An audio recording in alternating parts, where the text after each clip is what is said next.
নমস্কাৰ কলিয়াবৰ নিউজলৈ আপোনালোকক স্বাগতম জনাইছোঁ। কলিয়াবৰৰ ৰাষ্ট্ৰীয় ঘাইপথত ভয়ংকৰ পথ দুৰ্ঘটনা, পুনৰ বাইক আৰোহীৰ অৱস্থা সংকটজনক। কলিয়াবৰৰ নক্ষত্ৰ অঞ্চলত ৰাষ্ট্ৰীয় ঘাইপথত এক ভয়ংকৰ পথ দুৰ্ঘটনা সংঘটিত হৈছে।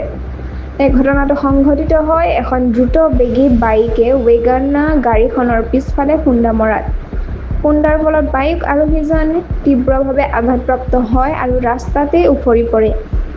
ঘটনাৰ পিছতে ৱেগানাৰ গাড়ীখনৰ চালকজনে দায়িত্বশীলতা প্ৰদৰ্শন কৰি আহত বাইক আৰোহীজনক ততাতৈয়াকৈ হস্পিটেললৈ লৈ যায়। স্থানীয় ৰাইজ আৰু আৰক্ষীয়ে ঘটনাস্থলী পৰিদৰ্শন কৰি তদন্ত আৰম্ভ কৰিছে। এই পথ দুৰ্ঘটনাই পুনৰ এক প্ৰশ্ন উত্থাপন কৰিছে, ৰাষ্ট্ৰীয় ঘাইপথত অধিক দ্ৰুত গতি আৰু সাৱধানতাৰ অভাৱেই এইবোৰ দুৰ্ঘটনাৰ মুখ্য কাৰণ নেকি? আশা কৰোঁ আহত আৰোহীজন শীঘ্ৰে সুস্থ হৈ উঠক।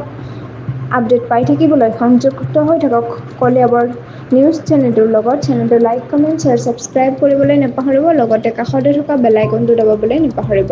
ধন্যবাদ।